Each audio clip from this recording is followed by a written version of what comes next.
আসসালামু আলাইকুম, কেমন আছেন সবাই? আজকে আমি আবারও আপনাদের মাঝে হাজির হয়ে গেলাম স্পেশাল পটেটো বল রেসিপি নিয়ে। আশা করি আপনাদের প্রত্যেকের খুব ভালো লাগবে। আমি এটার জন্য ফার্স্টে আলু সেদ্ধ করে নিয়েছি, তারপর আলুটিকে আমি ম্যাশ করে নিয়েছি। এখন আমি এখানে দিয়ে দিচ্ছি পরিমাণ মতো লবণ এবং পরিমাণ মতো কর্নফ্লাওয়ার, যেটা পটেটো বলকে ক্রিস্পি এবং মুসমুসে করে তুলবে। এখন আমি এই উপকরণগুলো একত্রে হাতের সাহায্যে সুন্দরভাবে মাখিয়ে নিব। এই পটেটো বলটি ঘরে রাখা উপকরণ দিয়ে জলদি বানিয়ে ফেলতে পারবেন। বিকেলের নাস্তা হিসেবে বাসায় ট্রাই করে দেখতে পারেন। এটা ছোট থেকে বড় প্রত্যেকেই খুব পছন্দ করে থাকবে। আমি এখন পটেটো বলগুলো একটি একটি করে বানিয়ে ফেলবো। আমি পটেটো বলটি বানানোর পূর্বে হাতে সামান্য পরিমাণে তেল মাখিয়ে নিয়েছি, যেন কোনোভাবে হাতের সঙ্গে লেগে না যায়।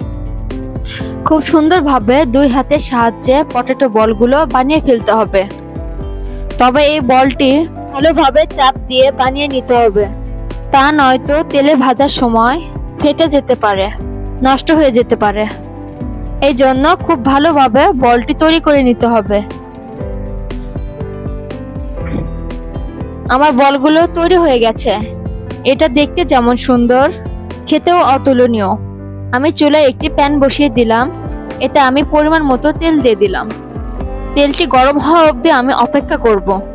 তেলটি গরম হয়ে আসলে তৈরি করা পটেটো বলগুলো দিয়ে দিব। তবে একসঙ্গে দেওয়া যাবে না, একটা দুইটা করে দিয়ে দিতে হবে। এটা দেখতে সত্যি অসাধারণ হয়ে থাকে, খেতেও দারুণ। এখন আমি বলগুলো উল্টে দিচ্ছি। প্রতিটা বলে আমি একটি একটি করে উল্টে দিব। আমার রান্না এবং আমার চ্যানেলটিকে ভালো লাগলে লাইক, কমেন্ট এবং সাবস্ক্রাইব করে সবসময় পাশেই থাকবেন।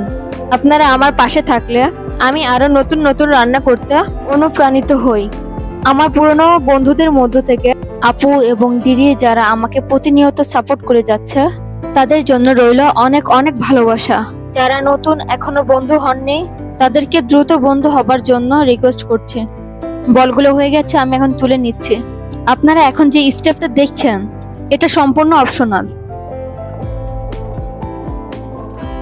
আপনারা চাইলে এই স্টেপটা ফলো করতে পারেন, অথবা পটেটো বলগুলো ভেজে সসের সঙ্গে আলাদাভাবে পরিবেশন করতে পারেন। এটার পুরোটাই আপনাদের ব্যক্তিগত ব্যাপার। আশা করি মুসমুসে ক্রিস্পি পটেটো বলগুলো আপনাদের কাছে ভালো লেগেছে। ভালো লাগলে অবশ্যই কমেন্ট করে জানাবেন। সবাই ভালো থাকবেন, সুস্থ থাকবেন। আল্লাহ হাফেজ।